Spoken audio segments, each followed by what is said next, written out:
Hello guys, कैसे हो आप सब लोग। आई होप सब लोग अच्छे होंगे। अच्छे से आप लोगों की प्रिपरेशन चल रही होगी। तो गाइस फाइनली कुछ डाटा निकल के आया है। बी स्पेशल सीसी और एसए की रिकॉर्डिंग नॉर्मलाइजेशन मेथड की बात करेंगे और किस शिफ्ट में कितना नॉर्मलाइजेशन मिलने वाला है, कौन सी शिफ्ट सबसे हार्ड है, कौन सी शिफ्ट मॉडरेट है एंड कौन सी शिफ्ट बेस बनने वाली है। स्टेप बाय स्टेप इस वीडियो के माध्यम से बात करेंगे और आपको भी यकीन हो जाएगा कि नॉर्मलाइजेशन का क्या फंडा बी स्पेशल में होने वाला है। तो वीडियो को लास्ट तक ज़रूर देखिएगा। और वीडियो स्टार्ट करने से पहले आप सभी से मैं एक रिक्वेस्ट करूंगा, अगर आप चैनल पर न्यू हो तो प्लीज़ यार चैनल को सब्सक्राइब एंड वीडियो को लाइक ज़रूर करें। तो चलिए फिर वीडियो को शुरू करते हैं। तो सबसे पहले तो जिन भाइयों का 10 तारीख को एग्ज़ाम है टी जी थ्री का, उनको मैं बेस्ट विशेस देना चाहूँगा। अच्छे से आप लोग अपना पेपर दीजिएगा और 14 तारीख को आप लोगों के आंसर की भी आ जाएगी। तो चलिए फिर सीसी वालों की भी बात कर लेते हैं। तो गाइज़ ये डाटा मैंने रैंक मित्रा से ही लिया है, ठीक है। उन्होंने क्या किया हुआ था, उन्होंने मिक्सअप कर रखा था शिफ्ट वाइज डाटा को। तो मैंने बस खाली थोड़ा सा एफर्ट लगा के उसको सीक्वेंस में यहाँ पे आपको दिखाने का एक प्रयास किया है। तो चलिए फिर देख लेते हैं कि कौन सी शिफ्ट में कितना नॉर्मलाइजेशन या फिर एवरेज मार्क्स किस शिफ्ट में आया हुआ है, कितने मार्क्स का। तो सबसे पहले बात करेंगे 20 तारीख की जो फर्स्ट शिफ्ट है उसका जो एवरेज मार्क्स था वो रैंक मित्रा की तरफ से 61.4 गया था। हालांकि ये सिर्फ 21,000 के आसपास बच्चों का डाटा है, पहले ही बता देता हूँ, क्योंकि लगभग 1 से 1.5 लाख बच्चों ने एग्ज़ाम सीसी का दिया होगा। तो एवरेज मार्क्स उनकी अकॉर्डिंग ही अच्छे से निकलेगा, लेकिन फिर भी एक आइडिया मोटा मोटा लग जाएगा कि कौन सी शिफ्ट बेस होने वाली है और कौन सी शिफ्ट मॉडरेट होने वाली है, ठीक है। और 20 तारीख की जो सेकंड शिफ्ट है उसका एवरेज 65 मार्क्स गया हुआ है और थर्ड शिफ्ट का 61.4 के अप्रोक्स एवरेज मार्क्स गया हुआ है शिफ्ट का, ठीक है। जो 22 तारीख की जो फर्स्ट शिफ्ट थी उसका जो एवरेज है वो 64 गया था एंड सेकंड शिफ्ट का आपका 64 एंड थर्ड शिफ्ट का भी लगभग 64 के आसपास ही रहा था। जो 22 तारीख की शिफ्ट थी उन तीनों शिफ्टों में लगभग जो पेपर का पैटर्न था वो ऑलमोस्ट सेम ही था, ठीक है, अकॉर्डिंग टू रैंक मित्रा।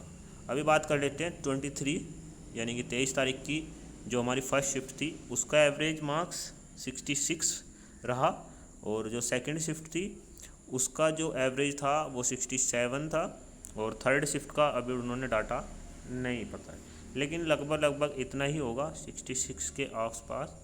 क्योंकि जो बी स्पेशल ने पैटर्न फॉलो किया था वो ये था कि जैसे कि अगर 23 तारीख को फर्स्ट शिफ्ट का जो एग्ज़ाम होना है तो उन्होंने 23 की सेकंड का और थर्ड का तीनों का लगभग सेम ही पैटर्न उन्होंने क्वेश्चन का रखा हुआ था। अब बात कर लेते हैं 24 तारीख की जो फर्स्ट शिफ्ट थी उसका एवरेज हमारा 63 एंड सेकंड का भी 63, जबकि थर्ड शिफ्ट का हमारा 60 मार्क्स का एवरेज गया हुआ है। बात करते हैं 25 तारीख की जो फर्स्ट शिफ्ट थी उसका 66 एंड 67 आपका सेकंड शिफ्ट का था और थर्ड शिफ्ट का भी लगभग 60 के 66 के और 67 के आसपास एवरेज मार्क्स गया हुआ है। अब बात कर लेते हैं 26 तारीख की।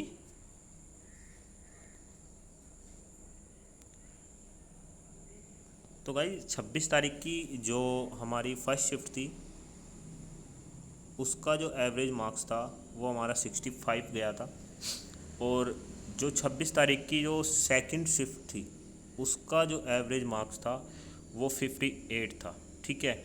और अभी तक मिनिमम जिस शिफ्ट का एवरेज सबसे कम रहा है वो 58 ही था, ठीक है। 26 तारीख की जो थर्ड शिफ्ट थी उसका 66 एवरेज मार्क्स गया है और 27 की बात करें यानी 27 तारीख की तो आपका 63 फर्स्ट शिफ्ट का एवरेज मार्क्स था और 66 सेकंड शिफ्ट का था और 60 मार्क्स का आपका थर्ड शिफ्ट का एवरेज मार्क्स था। अभी बात कर लेते हैं 28 तारीख की।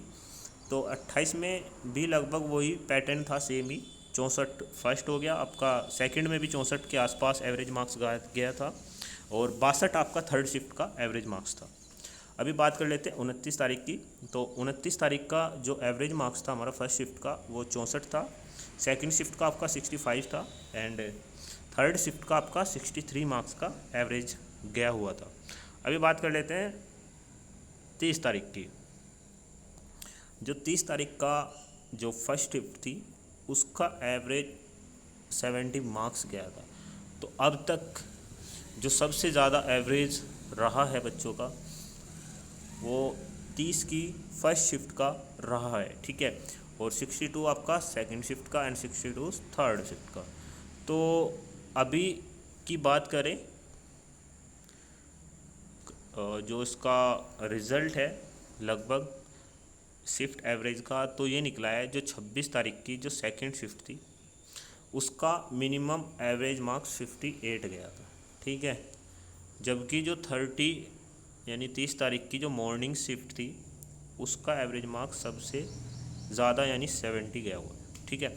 अभी भी कह रहा हूँ ये सिर्फ 21,000 बच्चों का डाटा है, पेपर 1 से 1.5 लाख बच्चों ने दिया है, तो ये डाटा और भी चेंज होगा, लेकिन मोटा मोटा लगभग इसी यानी कि ये जो शिफ्ट है इसके अकॉर्डिंग ही लगभग डाटा होने वाला है, क्योंकि 21,000 अच्छे खासे स्टूडेंट हैं जिनके भी मार्क्स अच्छे से आ रहे थे, वो उन्होंने सब ने देख लिया होगा। तो ये था आपको शिफ्ट का एवरेज मार्क्स, और अब आप लोगों को मैं चौंकाने वाला भी डाटा दिखा देता हूँ कि किस शिफ्ट में कितना नॉर्मलाइजेशन तक होने वाला है, मैक्सिमम और मिनिमम। अभी तक की बात करें जो गर्ल्स एंड बॉयज़ में बात करें तो गर्ल्स में और बॉयज़ में मैक्सिमम 86 से एक लड़की का 97 मार्क्स तक का उसको नॉर्मलाइजेशन तक पहुंचा दिया, यानी उसके 86 मार्क्स लगभग होंगे और 97 उसको पहुंचा दिया है, ठीक है। और मिनिमम की बात करें तो एक लड़के के 95 थे, तो उसके मार्क्स को बढ़ा करके 97 भी कर दिया था, ठीक है।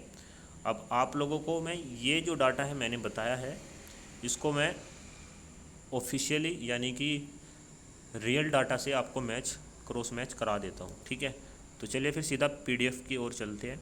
तो गाइस मैं जो आप लोगों को दिखाने वाला हूँ वो मेल कैंडिडेट का है, और लगभग हमारे कितने बच्चे हैं, ये 18,000 जो बॉयज़ है उनका डाटा है, ठीक है। उनमें आपको मैं टॉप रैंक दिखा देता हूँ। अब आप गौर से देखिएगा, ये हमारे आदित्य पांडे जी है, इनके कितने मार्क्स है 95, ये विदाउट नॉर्मलाइजेशन मार्क्स है, ठीक है। और रैंक कौन सी है, इनकी फर्स्ट रैंक है। अभी जब नॉर्मलाइजेशन रैंक मित्रा की तरफ से उन्होंने डाटा के अकॉर्डिंग दिया तो इनकी रैंक क्या इफ़ेक्ट पड़ता है अभी आप देखें। तो गाइस फाइनली नॉर्मलाइजेशन मार्क्स के ऊपर आ चुके हैं, ये आप लोग देख सकते हैं 18,000 बच्चों का डाटा है और ये नॉर्मलाइजेशन मार्क्स है, ठीक है।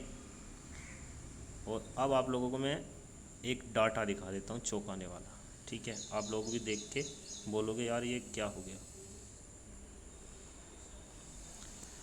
अब फर्स्ट रैंक पे कौन थे हमारे, आदित्य पांडे जी, ठीक है। और अभी आप देखोगे नॉर्मलाइजेशन होने के बाद ये हमारे दीपक कुमार वर्मा जी आ चुके हैं फर्स्ट रैंक पे 97 मार्क्स के साथ। और जो हमारे विदाउट रो मार्क्स यानी कि रो मार्क्स थे जिनके, वो कहाँ पे पहुँच गए, आदित्य पांडे जी ये रहे आपके 97 पर 20 मार्क्स 20 रैंक आ गई इनकी, ठीक है। यानी कि सीधा फर्स्ट से इनको 20 रैंक पर शिफ्ट कर दिया, किसने, नॉर्मलाइजेशन ने, अकॉर्डिंग रो रैंक मित्रा, ठीक है।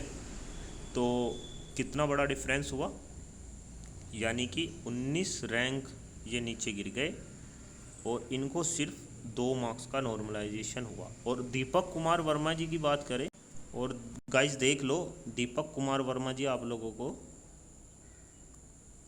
दीपक कुमार वर्मा जी आपको 20 में भी, टॉप 20 रैंक में भी कहीं पे भी नहीं दिखाई देंगे।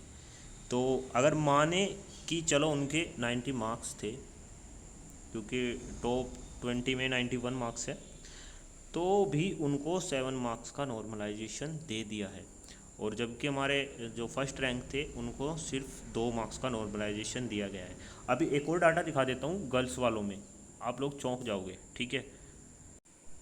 तो गर्ल्स का देखो ये डाटा है, 5109 गर्ल्स है और इनके ये रो मार्क्स है, ठीक है।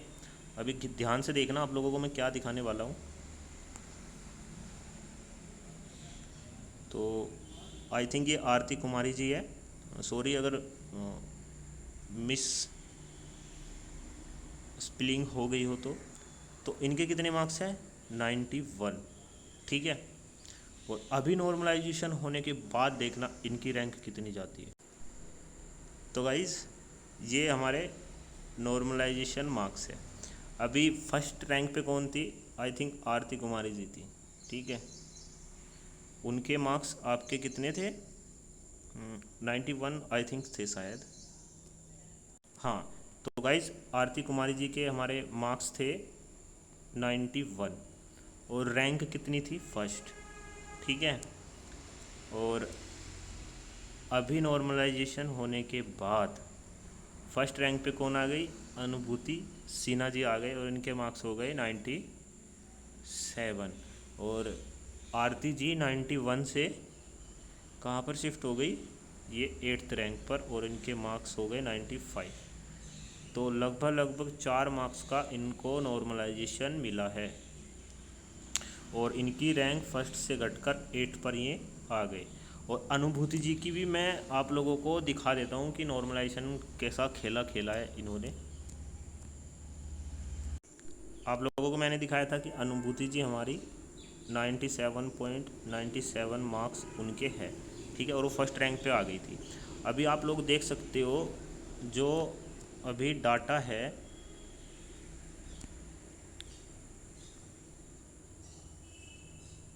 उसमें आप लोगों को अनुभूति जी का कुछ भी मतलब टॉप 20 रैंक में भी वो नहीं है।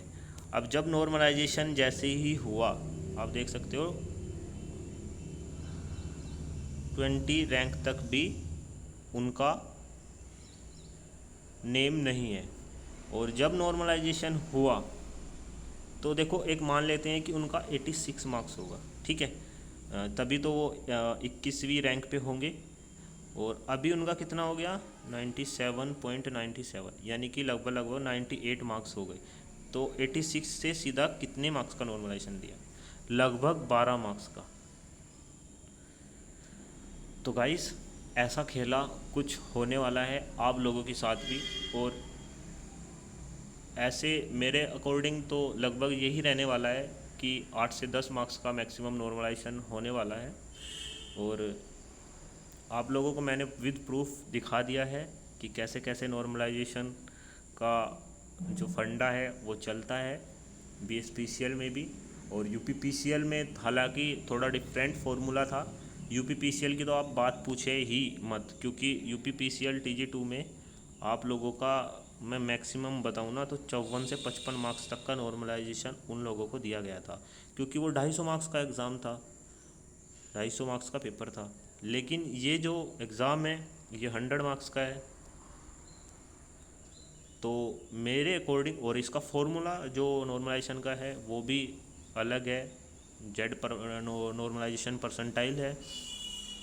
तो 8 से 10 मार्क्स आप लोगों के बढ़ने वाले हैं। बस कंडीशन यही है कि आपकी शिफ्ट हार्ड होनी चाहिए और जल्दी आपका रिज़ल्ट भी आप लोगों को देखने को मिल जाएगा। आई होप कि आप लोग समझ में आया होगा। आप लोगों को और यूट्यूब पे ये वीडियो सर्च करने की ज़रूरत भी नहीं पड़ेगी, क्योंकि इससे बेहतर एनालिसिस शायद मैंने यूट्यूब पे अभी तक देखा होगा। तो बस यही आज की वीडियो में आपको बताना था। और अंत में जाते जाते यही कहूँगा, अगर आप लोगों को वीडियो अच्छी लगी हो तो प्लीज़ यार वीडियो को लाइक एंड चैनल को सब्सक्राइब ज़रूर करें। तो मिलते हैं एक और नई वीडियो के साथ, तब तक के लिए जय हिंद।